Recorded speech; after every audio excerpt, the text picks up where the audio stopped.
Hello everyone and welcome to this theory recording on impedance and admittance. So when dealing with impedance, we adopt the complex number line, which was the real and imaginary that we obtained from the section on complex numbers, and it will become very clear as to why we actually adopt this number line.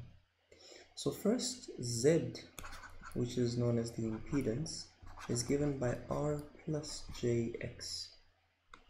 And what is impedance? Impedance should be a combination of different types of resistances. So your real resistance as well as your imaginary resistance. Okay, so your real resistance is attributed to by the resistor, whereas your imaginary resistance is attributed to by the inductor and the capacitor. So impedance takes into account the real resistance and the imaginary resistance, and it should be clear why this is linking to complex numbers, because if you remember, the complex number scale takes into account real numbers as well as imaginary numbers. Impedance takes into account real resistance as well as imaginary resistance. So we then therefore need to use the complex number scale to represent resistance. So if I, for example, had a resistance Z equals to 15 plus J3, then I know that it will be 15 in the real, and then let's call it 1, 2, 3 imaginary. So my resistance will be sitting at that point as 15 plus J3. Now, how does this factor when dealing with your inductors and your capacitors? So, as we remember, the inductor has a unit of henries, the capacitor has a unit of farads, and we need to be able to work with these elements so that we can do calculations. So what we then decide to work with, or the format that we decide to follow, is to actually get the resistance associated with the inductor and the resistance associated with the capacitor, so that we can have everything in the circuit in terms of resistances. Remember the circuit that we started with, which had the inductor, the capacitor, and the resistor. So if we can get this resistance, that resistance, as well as this resistance, then we should be able to do calculations in this circuit. The resistance associated with the inductor, or the impedance of the inductor, ZL, is given by J omega L, whereas ZC is given by minus J over omega C, where we know that minus J is the same as 1 over J. So now, in place of the capacitor, we would put a value of minus J over omega C, and this will be in ohms. In place of the inductor, we'll put a value of J omega L, and this will also be in ohms, and then we can have the whole circuit in the value of ohms, or rather the unit of ohms. The computations that you need to keep in mind when dealing with impedances.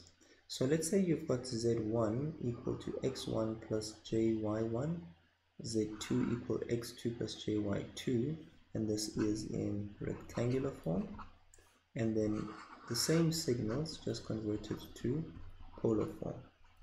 That's R1 theta 1, R2 theta 2.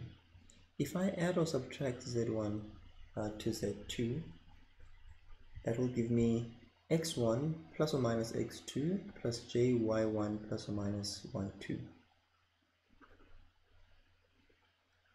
Then if I multiply Z1 to Z2, this is typically works better in when you use polar form, so that will give us R1 R2 angle theta 1 plus theta 2. If I divide them by each other, we're going to get R1 divided by R2 angle theta 1 minus theta 2.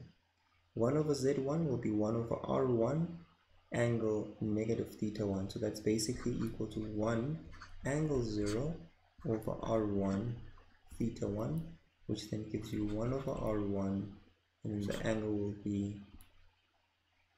will be 0 minus theta 1, which gives you 1 over r1 negative theta 1. Now the important one to remember, because all of these you can use your calculator to solve, the important one to remember is this one, that the root of a rectangular value will always give you an error when you plug it into your calculator. So you have to get it to polar form, then you have to root the magnitude and divide the angle by 2. So if we use our example that we were working with, if I said the root of 3 plus j4,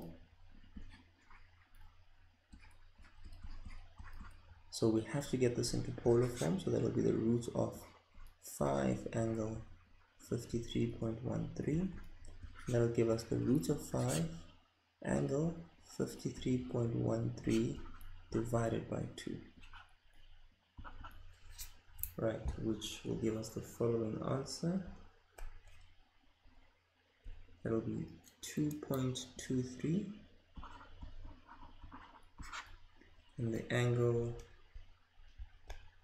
will be 26.56.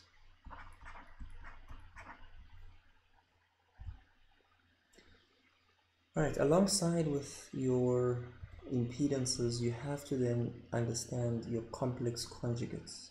So what is the complex conjugate? The complex conjugate is the reflection of the signal or the value about the real axis. So the complex conjugate, for example, of 3 plus j5 will be 3 minus j5.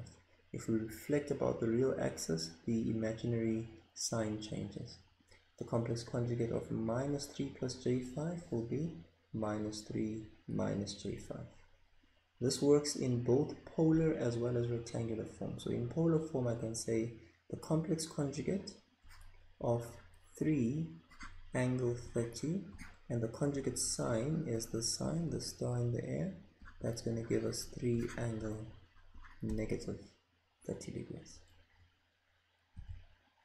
Thank you for watching this video and enjoy the course.